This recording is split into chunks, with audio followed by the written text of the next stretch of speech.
नमस्कार साथियों, मैं सरिता। स्वागत है आपका मेरे कहानियों के चैनल कुछ भूल गए कुछ याद है में। यहाँ मैं प्रत्येक अंक में आपके लिए एक नई कहानी लेकर आती हूँ। कहानियाँ हमें अधिक जीवंत, अधिक मानवीय, अधिक साहसी और अधिक प्रेमपूर्ण बनाती हैं। आज आप सुनेंगे मुंशी प्रेमचंद जी की एक लोकप्रिय कहानी ज्योति। आइए सुनते हैं। विधवा हो जाने के बाद बूटी का स्वभाव बहुत कटु हो गया था। जब बहुत जी जलता तो अपने मृत पति को कोसती, आप तो सिधार गए, मेरे लिए यह जंजाल छोड़ गए। जब इतनी जल्दी जाना था तो ब्याह ना जाने किस लिए किया। घर में भुनी भांग नहीं, चले थे ब्याह करने। वह चाहती तो दूसरी सगाई कर लेती। अहीरों में इसका रिवाज है। देखने सुनने में भी बुरी न थी। दो एक आदमी तैयार भी थे, लेकिन बूटी पतिव्रता कहलाने के मोह को न छोड़ सकी। और यह सारा क्रोध उतरता था बड़े लड़के मोहन पर, जो अब 16 साल का था। सोहन अभी छोटा था और मैना लड़की थी। ये दोनों अभी किसी लायक न थे। अगर यह तीनों न होते तो बूटी को क्यों इतना कष्ट होता। जिसका थोड़ा सा काम कर देती वही रोटी कपड़ा दे देता। जब चाहती किसी के सिर बैठ जाती। अब अगर वह कहीं बैठ जाए तो लोग यही कहेंगे कि 3-3 बच्चों के होते हुए इसे यह क्या सूझी। मोहन भरसक उसका भार हल्का करने की चेष्टा करता।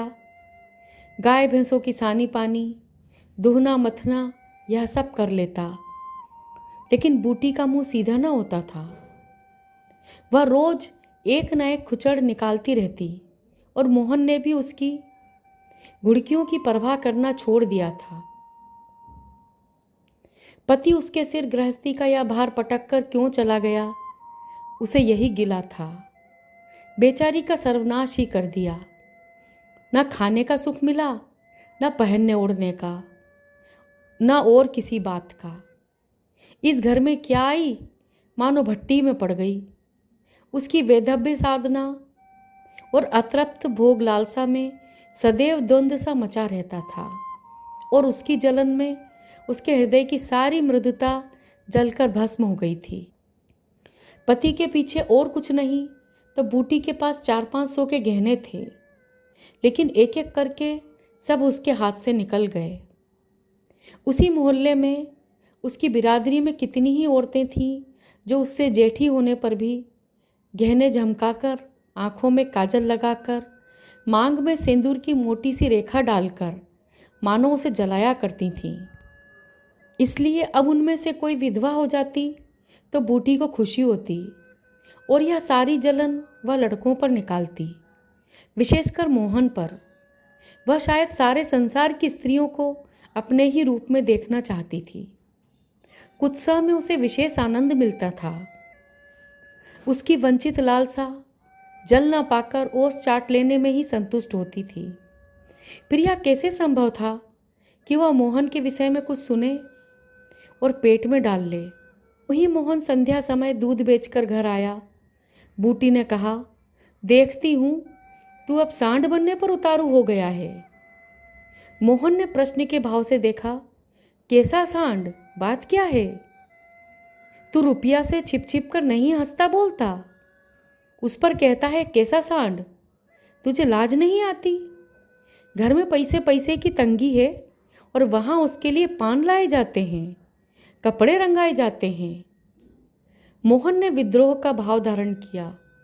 अगर उसने मुझसे 4 पैसे के पान मांगे तो क्या करता? कहता कि पैसे दे तो लाऊंगा। अपनी धोती रंगने को दी, उससे रंगाई मांगता।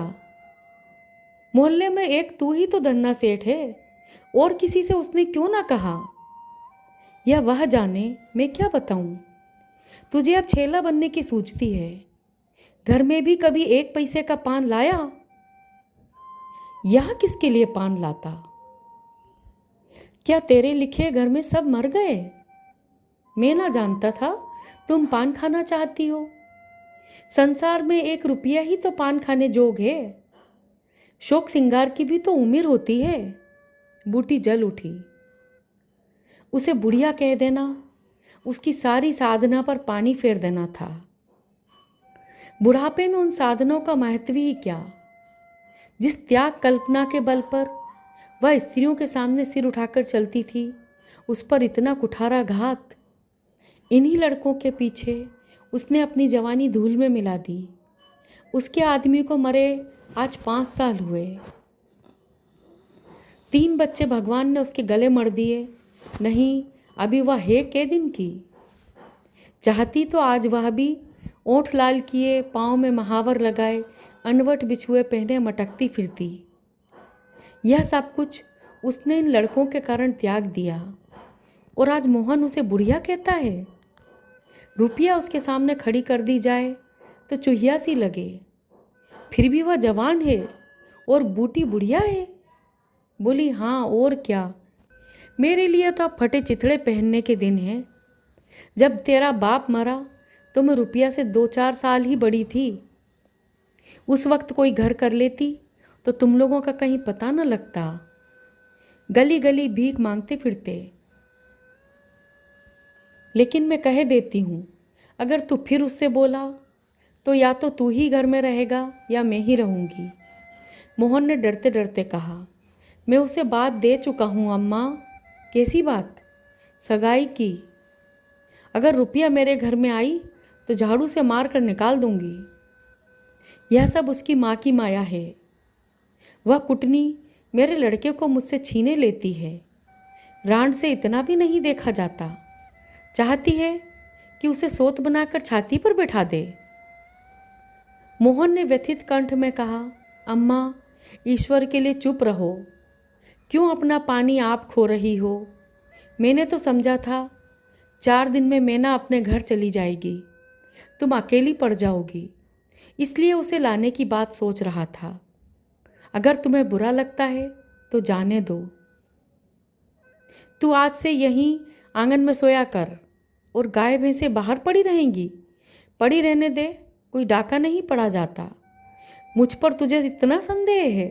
हाँ, तो मैं यहाँ ना सोऊंगा, तो निकल जा घर से। हाँ, तेरी यही इच्छा है तो निकल जाऊंगा। मैना ने भोजन पकाया। मोहन ने कहा, मुझे भूख नहीं है। बूटी उसे मनाने न आई। मोहन का युवक हृदय माता के इस कठोर शासन को किसी तरह स्वीकार नहीं कर सकता। उसका घर है, ले ले। अपने लिए वह कोई दूसरा ठिकाना ढूंढ निकालेगा। रुपया ने उसके रूखे जीवन में एक स्निग्धता भर दी थी। जब वह एक अव्यक्त कामना से चंचल हो रहा था, जीवन को सूना सूना लगता था। रुपया ने नव वसंत की भांति आकर उसे पल्लवित कर दिया। मोहन को जीवन में एक मीठा स्वाद मिलने लगा। कोई काम करना होता पर ध्यान रुपया की ओर लगा रहता। सोचता, उसे क्या दे दे कि वह प्रसन्न हो जाए। अब वह कौन मुंह लेकर उसके पास जाए? क्या उससे कहे कि अम्मा ने मुझे तुझसे मिलने को मना किया है? अभी कल ही तो बरगद के नीचे दोनों में कैसी कैसी बातें हुई थीं। मोहन ने कहा था, रूपा, तुम इतनी सुंदर हो, तुम्हारे 100 ग्राहक निकल आएंगे। मेरे घर में तुम्हारे लिए क्या रखा है? इस पर रुपया ने जो जवाब दिया था, वह तो संगीत की तरह अब भी उसके प्राणों में बसा हुआ था। मैं तो तुमको चाहती हूँ मोहन, अकेले तुमको। परगने के चौधरी हो जाओ तब भी मोहन हो, मजूरी करो तब भी मोहन हो। उसी रुपया से आज वह जाकर कहे, मुझे अब तुमसे कोई सरोकार नहीं है। नहीं, यह नहीं हो सकता। उसे घर की परवाह नहीं है। वह रुपया के साथ माँ से अलग रहेगा। इस जगह ना सही, किसी दूसरे मोहल्ले में सही। इस वक्त भी रुपया उसकी राह देख रही होगी। कैसे अच्छे बीड़े लगाती है। कहीं अम्मा सुन पावें कि वह रात को रुपया के द्वार पर गया था तो परान ही दे दें। दे दें परान।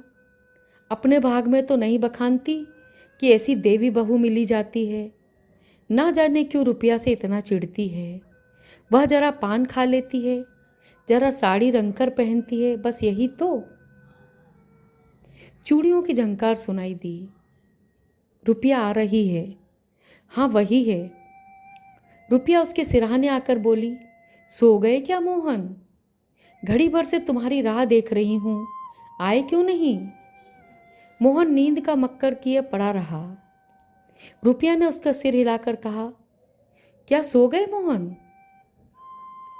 उन कोमल उंगलियों के स्पर्श में क्या सिद्धि थी कौन जाने। मोहन की सारी आत्मा उन्मत्त हो उठी। उसके प्राण मानो बाहर निकलकर रुपया के चरणों में समर्पित हो जाने के लिए उछल पड़े। देवी वरदान के लिए सामने खड़ी है। सारा विश्व जैसे नाच रहा है। उसे मालूम हुआ जैसे उसका सारा शरीर लुप्त हो गया है। केवल वह एक मधुर स्वर की भांति विश्व की गोद में चिपटा हुआ उसके साथ नृत्य कर रहा है। रुपया ने कहा, अभी से सो गए क्या जी? मोहन बोला, हाँ जरा नींद आ गई थी रूपा। तुम इस वक्त क्या करने आई? कहीं अम्मा देख लें तो मुझे मार ही डालें। तुम आज आए क्यों नहीं? आज अम्मा से लड़ाई हो गई। क्या कहती थी? कहती थी रुपया से बोलेगा तो मैं परान दे दूंगी। तुमने पूछा नहीं रुपया से क्यों चिढ़ती हो? अब उनकी बात क्या कहूँ रूपा, वह किसी का खाना पहनना नहीं देख सकती। अब मुझे तुमसे दूर रहना पड़ेगा। तुम मेरे पास एक बार रोज आया करो बस, और मैं कुछ नहीं चाहती। और अम्मा जो बिगड़ेंगी तो मैं समझ गई तुम मुझे प्यार नहीं करते। मेरा बस होता तो तुमको अपने परान में रख लेता। इसी समय घर के किवाड़ खटके रुपया भाग गई। मोहन दूसरे दिन सोकर उठा तो उसके हृदय में आनंद का सागर सा भरा हुआ था। वह सोहन को बराबर डांटता रहता था। सोहन आलसी था, घर के काम धंधे में जीना लगाता था। मोहन को देखते ही वह साबुन छिपाकर भाग जाने का अवसर खोजने लगा। मोहन ने मुस्कुराकर कहा, धोती बहुत मैली हो गई है सोहन, धोबी को क्यों नहीं देते? सोहन को इन शब्दों में स्नेह की गंध आई। धोबिन पैसे मांगती है तो पैसे अम्मा से क्यों नहीं मांग लेते? अम्मा कौन पैसे दिए देती हैं, तो मुझसे ले लो। यह कहकर उसने एक इकन्नी उसकी ओर फेंक दी। सोहन प्रसन्न हो गया। भाई और माता दोनों ही उसे धिक्कारते रहते थे। बहुत दिनों बाद आज उसे स्नेह की मधुरता का स्वाद मिला। इकन्नी उठा ली और धोती को वहीं छोड़कर गाय को खोलकर ले चला। मोहन ने कहा, रहने दे, मैं इसे लिए जाता हूँ। सोहन ने पगैया मोहन को देकर फिर पूछा, तुम्हारे लिए चिलम रख जाऊं? सोहन ने भाई के प्रति ऐसा सद्भाव प्रकट किया था, इसमें क्या रहस्य है यह मोहन की समझ में नहीं आया। बोला, आग हो तो रख जाओ। मैना सिर के बाल खोले आंगन में बैठी घरौंदा बना रही थी। मोहन को देखते ही उसने घरौंदा बिगाड़ दिया और आंचल से बाल छिपाकर रसोई घर में बर्तन उठाने चली। मोहन ने पूछा, क्या खेल रही थी मैना? मैना डरी हुई बोली, कुछ तो नहीं। तू तो बहुत अच्छे घरौंदे बनाती है, जरा बना देखूं। मैना का रुआंसा चेहरा खिल उठा। प्रेम के शब्द में कितना जादू है। मुंह से निकलते ही जैसे सुगंध फैल गई। जिसने सुना उसका हृदय खिल उठा। जहाँ भय था वहाँ विश्वास चमक उठा। जहाँ कटुता थी वहाँ अपनापा छलक पड़ा। कहीं आलस्य नहीं, कहीं खिन्नता नहीं। मोहन का हृदय आज प्रेम से भरा हुआ है। उसमें सुगंध का विकर्षण हो रहा है। मैना घरौंदा बनाने बैठ गई। मोहन ने उसके उलझे हुए बालों को सुलझाते हुए कहा, तेरी गुड़िया का ब्याह कब होगा मैना? न्योता दे, कुछ मिठाई खाने को मिले। मैना का मन आकाश में उड़ने लगा। जब भैया पानी मांगे तो वह लोटे को राख से खूब चमाचम करके पानी ले जाएगी। अम्मा पैसे नहीं देती। गुड्डा तो ठीक हो गया है, टीका कैसे भेजूं?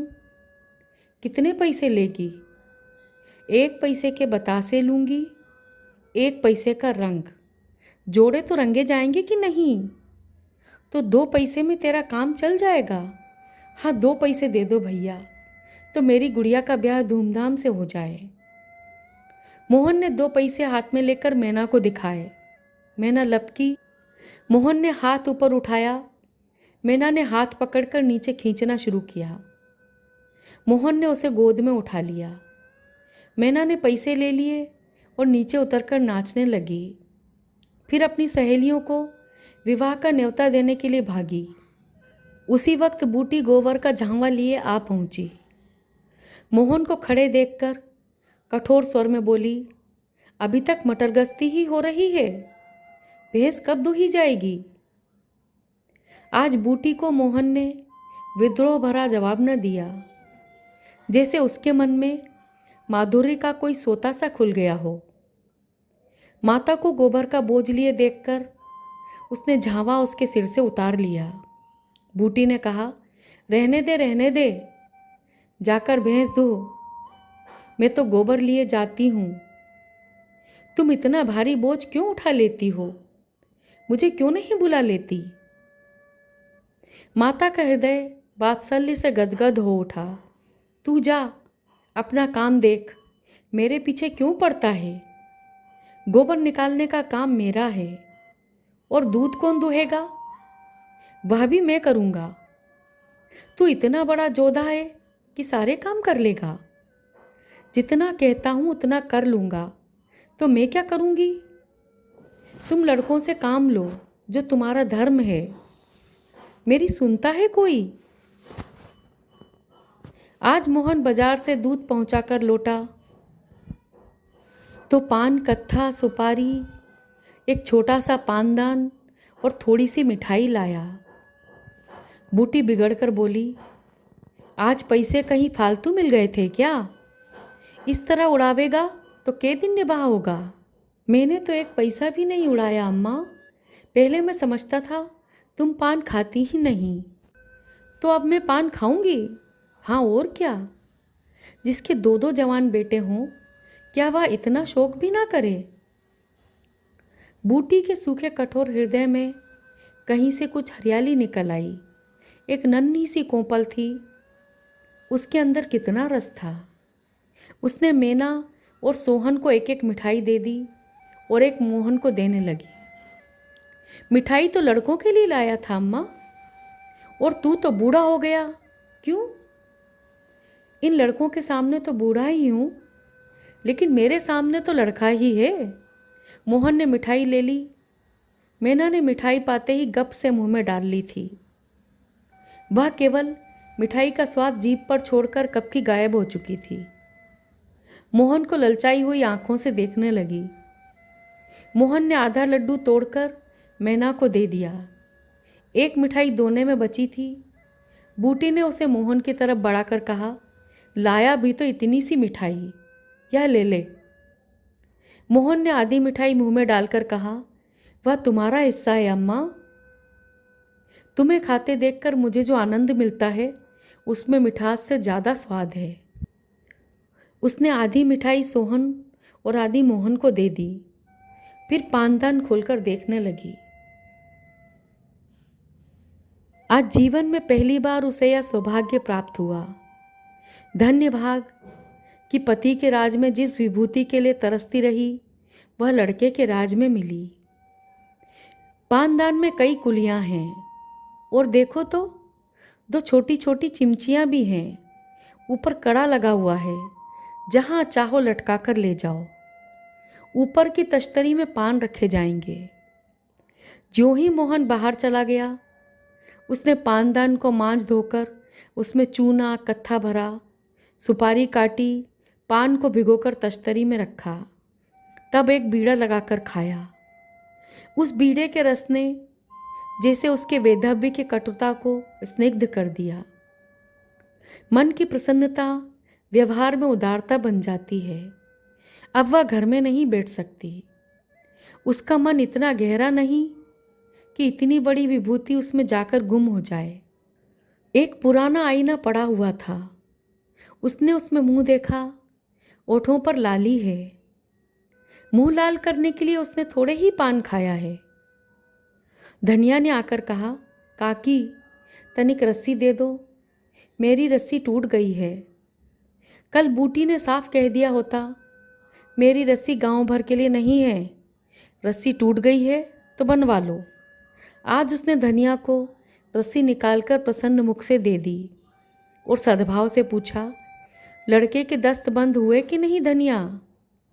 धनिया ने उदास मन से कहा, नहीं काकी, आज तो दिन भर दस्त आए, जाने दांत आ रहे हैं। पानी भर ले तो चल जरा देखूं दांत ही है कि कुछ और फसाद है। किसी की नज़र वजर तो नहीं लगी? अब क्या जाने काकी, कौन जाने किसी की आंख फूटी हो। चंचल लड़कों को नज़र का बड़ा डर रहता है। जिसने चुमकार कर बुलाया झट उसकी गोद में चला जाता है। ऐसा हंसता है कि तुमसे क्या कहूँ। कभी कभी माँ की नज़र भी लग जाया करती है।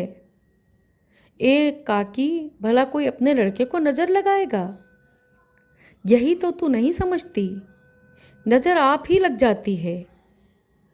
धनिया पानी लेकर आई तो बूटी उसके साथ बच्चे को देखने चली। तू अकेली है?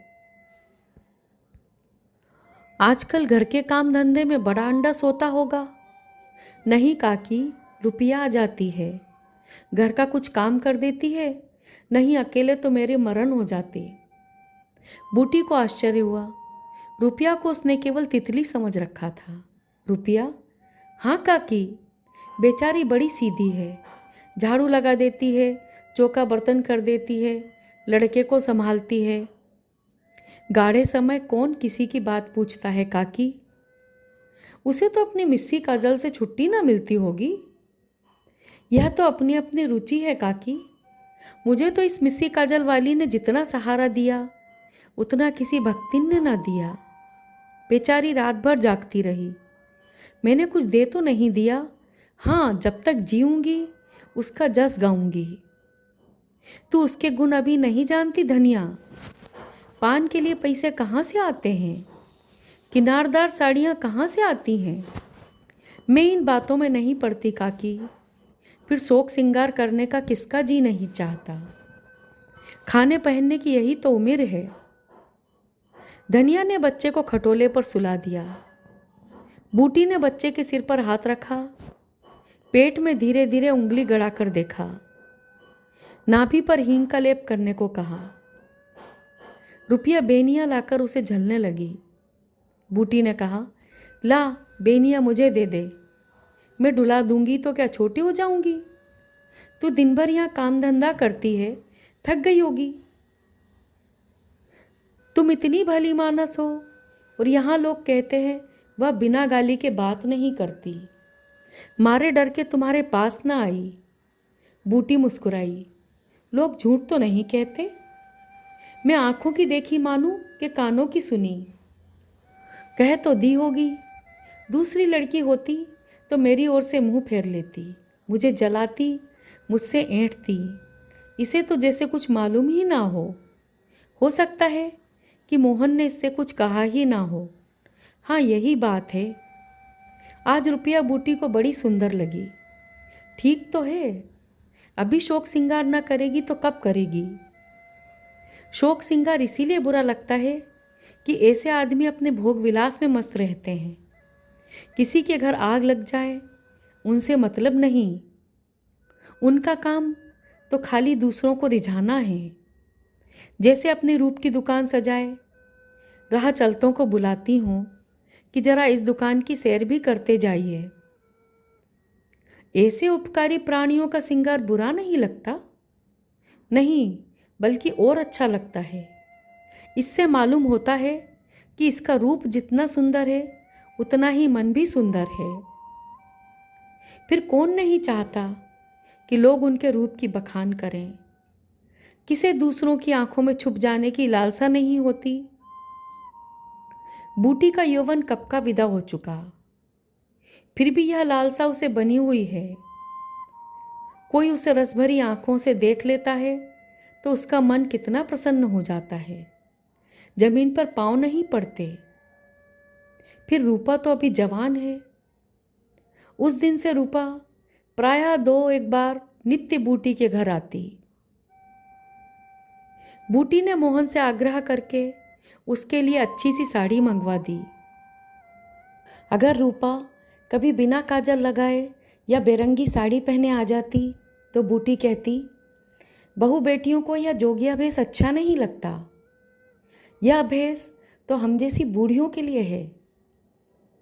रूपा ने एक दिन कहा, तुम बूढ़ी काहे से हो गई अम्मा? लोगों को इशारा मिल जाए तो भोरों की तरह तुम्हारे द्वार पर धरना देने लगे। बूटी ने मीठे तिरस्कार से कहा, चल। रूपा, और क्या, मैं सच कहती हूं।